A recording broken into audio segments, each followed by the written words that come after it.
your questions are wonderful. Thank you, Jim. It was, I was blessed to get the job, and it was really given to Mary Fran. Do you remember Mary Fran? She was Bob Newhart's wife. Oh yeah, Newhart, and she was Yes, also Days of Our Lives as yes, well. yes. Gone too soon. Yeah, She was yeah. a dear friend. Was And when I went into audition, um, they already had her in mind. And what happened was, I came in and there was no script. They handed me like paper, and they said, "Your husband, J.R. Ewing, is at the office," and our son, little J.R. Ewing, my little son, our son. Anyway, he was having a birthday party, and J.R. was calling me to say, "I won't be home because I have work to do at the office." Well, I don't think he had any work to do at the office. And it turned out it was right. He was doing something else, God knows what. But I had a feeling that it could be some woman. And knowing J.R. Ewing, now that I, got to get into the series, it was a woman that he missed his son's birthday party to be with a woman. So that's the kind of guy he was. So I kind of figured this out already in the first audition, thinking that he's a snake and I don't, why am I married to this guy?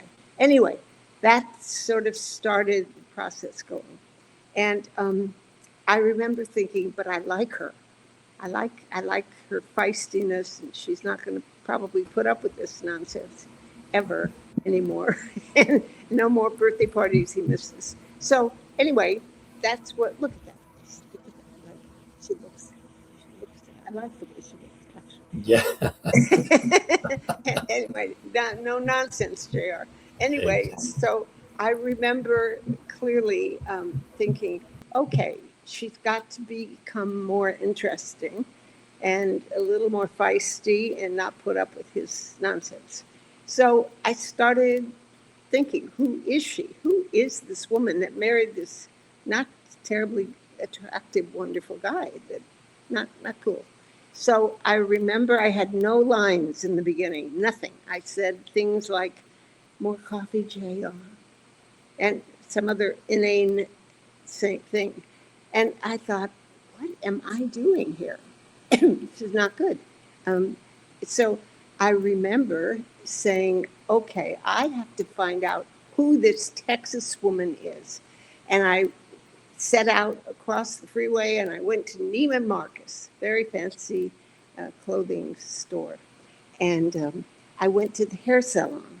And I thought, I'm going to listen and watch these women that come in to get their hair done, their nails done, and see what they talk about and who they are, and watch the purses they carry, the shoes they wear, the outfits. And I set out to find out who I was playing, this wonderful Sue Ellen Ewing.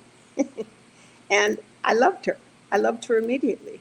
And I thought, well, you have homework to do.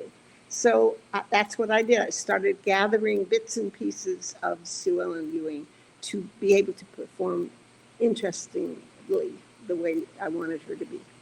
So that's how she began. And I liked the way she ended up.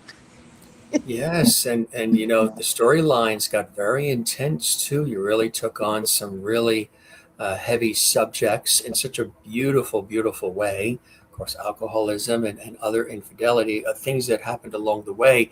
How did you approach the scripts, and what did you pull from to be able to deliver these brilliant performances? And how much of Sue Ellen was Linda and Linda Sue Ellen, different bits and pieces that you maybe wove into the character yourself? Well, it, we created her. She was created. She was this wonderful, created character, and I loved her. And I remember I said when she was really in down and out time, stress time, alcoholic and all that. I said, girlfriend, we have to. I have to take you to lunch. You need to have a little chat with me. And I remember talking to her as if she was real, and because I thought she needs guidance, needs a little help from me.